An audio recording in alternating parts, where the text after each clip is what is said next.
Alors, rebonjour à tous. Donc, je vais vous présenter des travaux qui s'inscrivent dans la continuité des recherches menées par le laboratoire Ethos sur la mise en avant d'indicateurs d'état de bien-être chez le cheval. Et donc là, je vais vous parler plus particulièrement d'un indicateur neurophysiologique. Et on va essayer de répondre à la question suivante: l'activité cérébrale peut-elle refléter l'état de bien-être du cheval ? Donc le bien-être d'un animal est l'état chronique, mental et physique positif, qui est lié à la satisfaction de ses besoins physiologiques et comportementaux, ainsi que de ses attentes, et cet état peut varier selon la perception de la situation par l'animal. Donc cet état de bien-être étant chronique, donc qui dure dans le temps, qui est permanent, du coup de nombreuses difficultés s'imposent quant à son évaluation, et surtout quand on parle des mesures physiologiques qui peuvent être réalisées. Si on prend par exemple la mesure du taux de cortisol chez des animaux qui sont soumis à un stress chronique, eh bien on se rend compte qu'on peut obtenir des résultats complètement contradictoires selon les études réalisées. On va observer par exemple pas de changement chez des vaches qui sont isolées du reste du groupe, alors qu'on peut observer une augmentation chez des cochons exposés à un bruit stressant continu ou élevés dans un environnement plutôt pauvre, alors qu'à l'inverse, on a pu observer une diminution de ce taux de cortisol chez des taureaux soumis à un confinement individuel après avoir été en groupe, ou encore chez des chevaux ayant des problèmes de santé. Toutefois, on sait qu'un stress chronique, donc qui dure dans le temps, peut entraîner de lourdes modifications d'un point de vue physiologique, allant jusqu'à entraîner des modifications neurochimiques. On sait par exemple qu'une forte diminution du nombre de récepteurs à la sérotonine, qui est une hormone impliquée dans la régulation de l'humeur notamment, est un des symptômes courants qu'on trouve chez les individus en dépression. Donc on pourrait se demander de ce fait si un stress chronique pourrait également avoir des modifications durables, entraîner des modifications durables sur l'activité cérébrale électrique. Donc cette activité cérébrale électrique se mesure via l'électroencéphalographie, qu'on appelle aussi EEG. Et donc cette technique consiste à mesurer les ondes cérébrales produites instantanément par le cerveau. Donc il s'agit d'une piste assez prometteuse, puisqu'on sait via des études qui ont déjà été menées chez l'homme qu'à court terme, un état de relaxation, par exemple, qui peut être atteint lors de séances de méditation, a été associé à une production importante d'ondes θ. Alors, chez l'animal, aujourd'hui, très peu d'études ont été réalisées sur des animaux éveillés, puisque la plupart des études menées en utilisant l'EEG consistaient à caractériser différents états d'éveil, allant donc de la veille au sommeil, donc sur des sujets endormis et via l'utilisation de câbles qui sont reliés aux électrodes, qui relient les électrodes à une machine, ou via l'implantation directe d'électrodes dans le cerveau. Donc il paraît assez évident que ces techniques ne sont pas très simples à appliquer directement sur le terrain, et le fait que les animaux dans ces conditions sont pour la plupart du temps endormis, du coup, il devient difficile d'imaginer de pouvoir mesurer le stress chronique spontané chez ces individus via ces techniques. Alors aujourd'hui, chez le cheval, on est face à un constat qui est qu'il existe des problèmes de bien-être avérés chez le cheval en conditions domestiques restreintes. On sait par exemple qu'environ 37% des chevaux dans des conditions restreintes produisent des comportements stéréotypiques.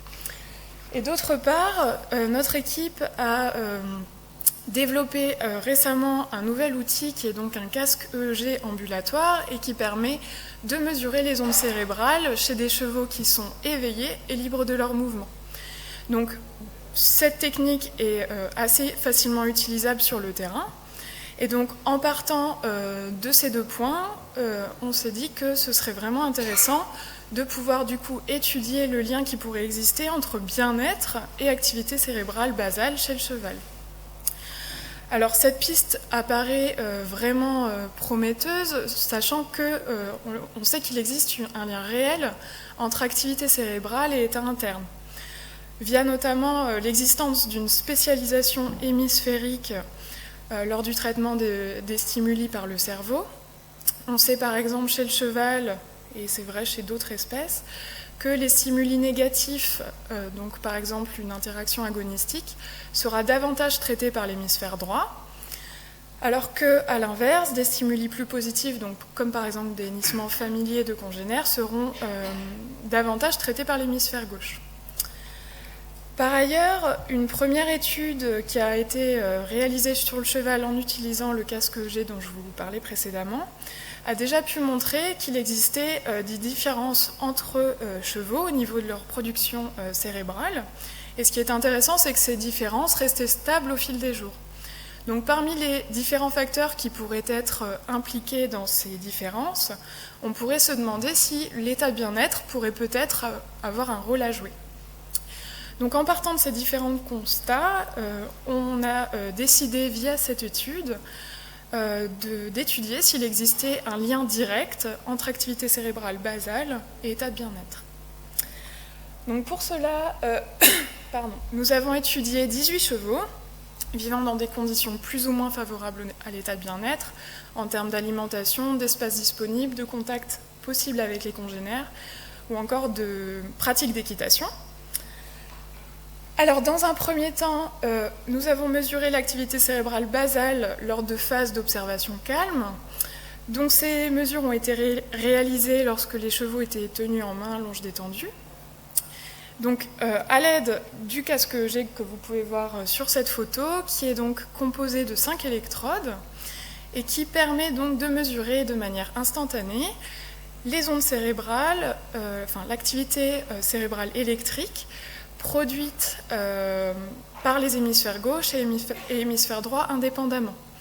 Donc vous pouvez voir ici un exemple donc, du logiciel donc, Homemade qui a été conçu pour traiter ce signal électrique enregistré.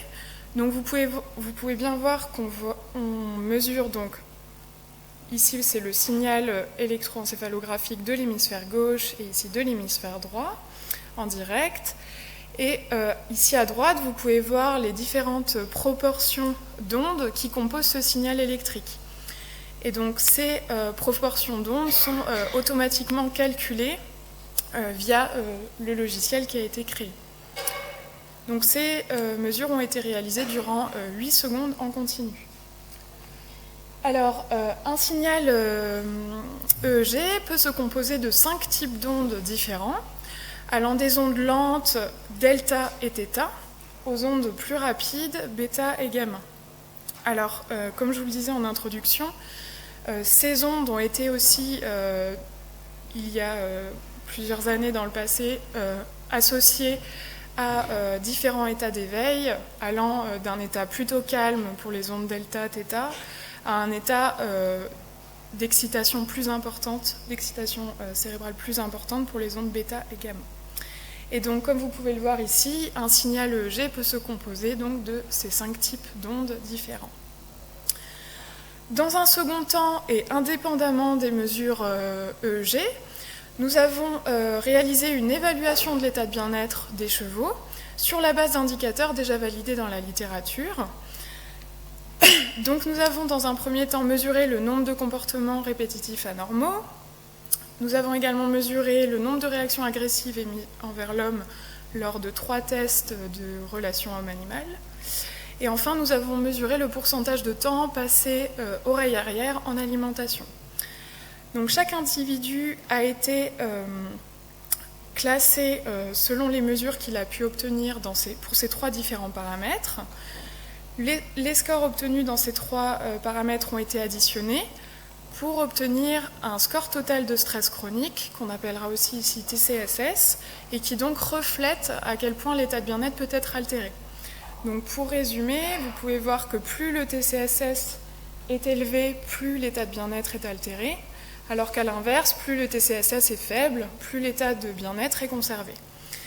Et additionnellement, nous avons également mesuré la forme de l'encolure qui reflète l'état du dos, l'état corporel et les blessures. Alors, si on relie nos 2 types de mesures, donc d'un côté l'activité cérébrale et de l'autre l'état de bien-être, on a pu voir tout d'abord qu'il existait une corrélation positive entre le score d'altération de l'état de bien-être et la proportion d'ondes gamma mesurée dans l'hémisphère droit. Donc on peut voir ici que plus les chevaux sont en état de bien-être, plus leur production d'ondes gamma dans cet hémisphère est faible. Et donc pour rappel, comme je vous disais, les ondes gamma sont plutôt associées à une activation cérébrale extrême. Donc on peut dire ici qu'une activation extrême reflétée par les ondes gamma dans l'hémisphère droit sont associées à un mal-être chronique.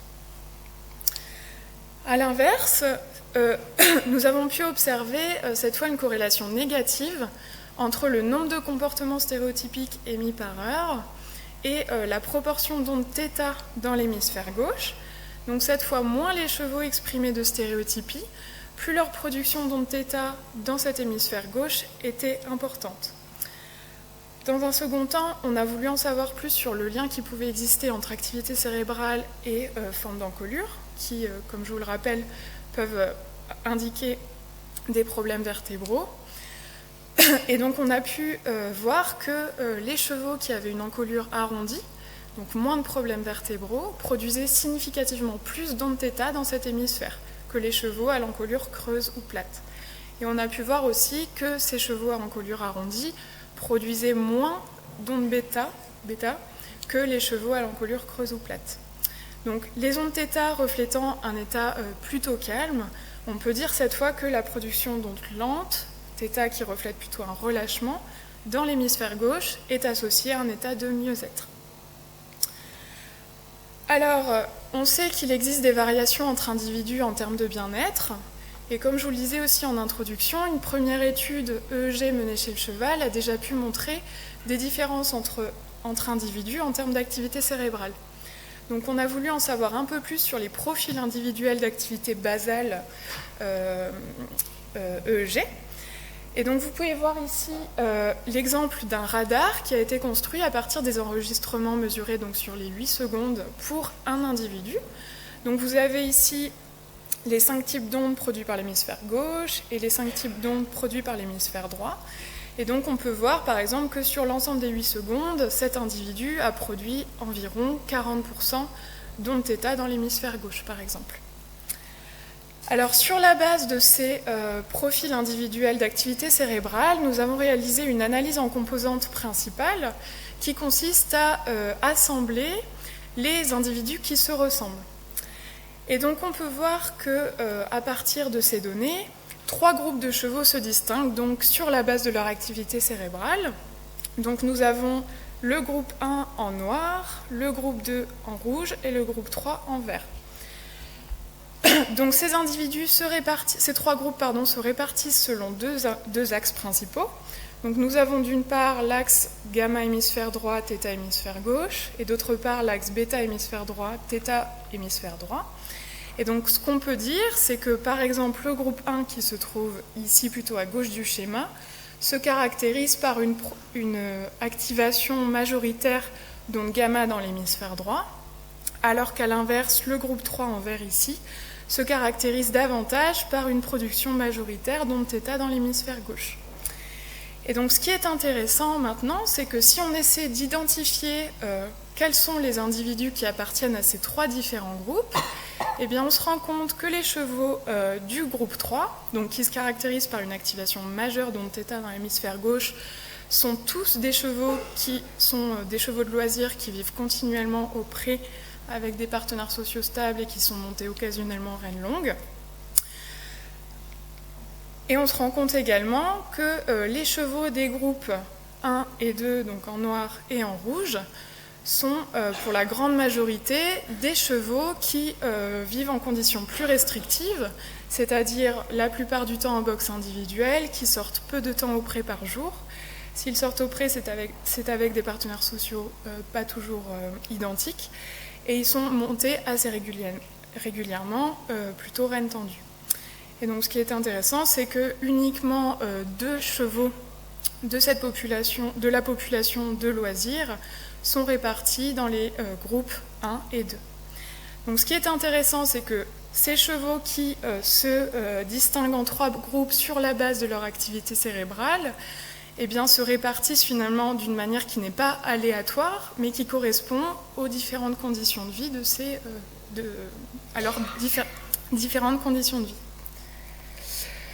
Donc on a bien 3 groupes de chevaux qui se caractérisent par 3 profils d'activité cérébrale différents.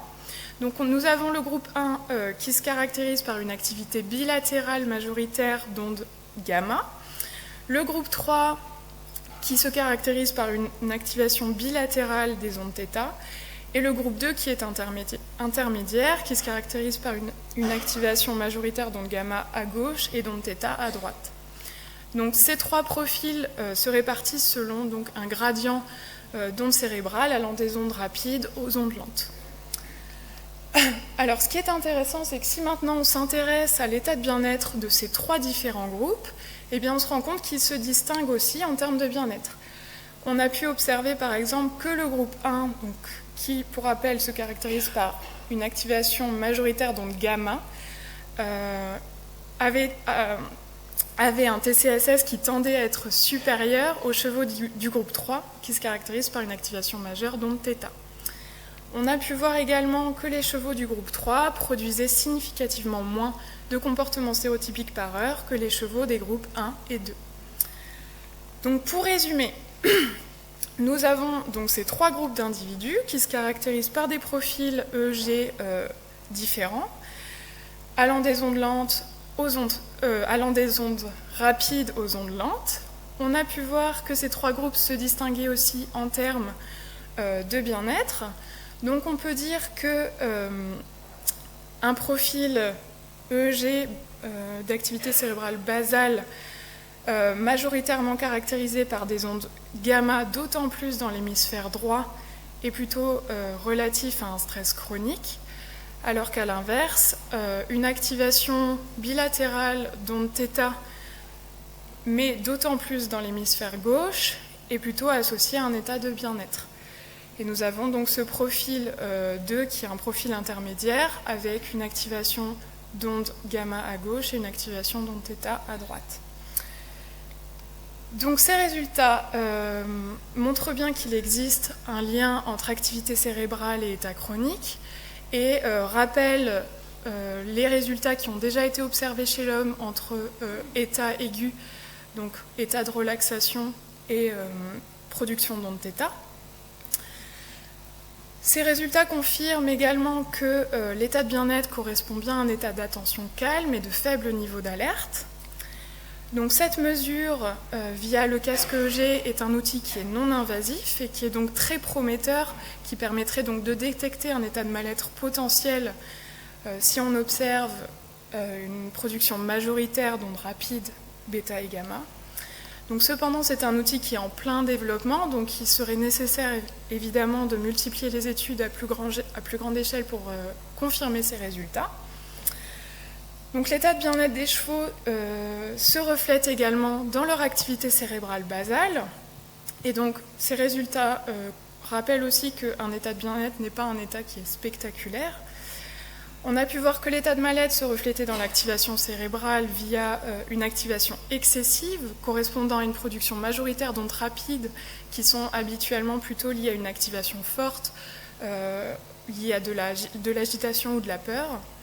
Et donc la mesure de profil EEG pourrait constituer un nouvel marqueur neurophysiologique important de l'état de bien-être chez le cheval dans ses conditions de vie habituelles. Alors, je tenais à remercier l'IFCE et le Fonds EPRON pour leur soutien financier. Et je remercie également les centres équestres et les propriétaires de chevaux pour nous avoir permis de réaliser ces mesures sur leurs chevaux. Et je vous remercie pour votre attention. Merci. Merci Mathilde.